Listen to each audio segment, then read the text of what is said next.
அவங்க நேரடியாக சொல்றது வந்து பார்த்தீங்கன்னா விரும்புகிறேன்னு அர்த்தம். அழுத்தம் முடித்தா நான் பேரடியாக சொல்ல, எப்படி இருந்தாலும் கத்திரிக்காய் கால் மனுஷா களத்திற்கு வரும். கோர்ட்டுக்குன்னு போயிட்ட பிறகு குற்றச்சாட்டு வைக்கும்போது பார்த்தீங்கன்னா அங்கே வரணும். ஆப்பு மேலே ஏறி உட்காந்துட்டாங்க 2 பேரும். ஏதோ போகிற போக்கில் இது ரொம்ப விளையாட்டா. நீங்கள் என்ன செஞ்சிடலாம், ஒரு நடிகராக இருந்துட்டு இருந்தா இந்த தொல்லையே இல்லை. இந்த தொல்லையே இல்லை சார். நடிகராக இருந்தாலும் தொல்லையே கிடையாது. என் டி ராமாராவுக்கு எப்படி சிக்கல் வந்துச்சு, நான் படித்து சொன்னேன். ஜான்கிட்ட நான் சொன்னேன், நேரடியாக சொன்னேன் ஜான் ஆரோக்கியசாமிகிட்ட. இது கண்டிப்பாக வந்து என் டி ராமாராவுக்கு என்ன நிலைமைன்னு பாருங்கள். என் டி ராம தனி விமானத்தில் பயணம் பண்ணும்போது அன்றைக்கி நைட்டு நான் ஃபோன் பண்ணி பேசுகிறேன். இது வந்து சிக்கலாயிரும். யாராலும் சிக்கலாகும் சார். 2 வீலரில் உட்கார வைக்கிறதுக்கு நமக்கு வந்து கூச்சப்படுறோம், ஏதாவது ஒரு கதையாயிர போகுதுன்னு. உண்மையா இல்லையா சார்? கண்டிப்பாக. போய் தியேட்டரில் வந்து உட்காரும் போது யோசிக்கிறோம், ஏதாவது கதையாயிர போகுதுன்னு.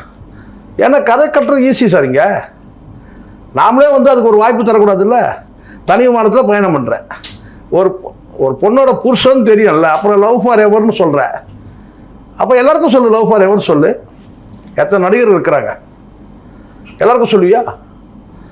இதுதான் தப்பு. நாய்க்குடி தூக்கி வச்சுருந்த ஒரு தலைவன், நீ ஒரு கட்சியை வழிநடத்த தலைவன், அந்த நாய்க்குடி தூக்கி வச்சுட்டு இருக்கிற சொல்லுங்க. இதெல்லாம் தான் தவறு. சொல்லலாம், இதெல்லாம் வந்து சாதாரண நட்பு வேற சார். தயவுசெய்து இந்த நட்பை கொச்சப்படுத்தவே கூடாது. நட்பு எவ்வளோ உயர்வான தெரியுமா? ஆண் பெண் நட்பு சாத்தியமா? இன்னைக்கு சாத்தியமா சொல்லுங்க. நீங்கள் எதிர் வீட்டில் இருக்க ஃப்ரெண்டு முறையில் பேசுங்க பார்ப்போம். சும்மா உங்கள் வீட்டான இருந்து இல்லை அவங்க எதிர் வீட்டில் இருந்து பேசுங்க பார்ப்போம். இந்த காம்பவுண்ட் வந்து அந்த காம்பவுண்ட் பேசுங்களா.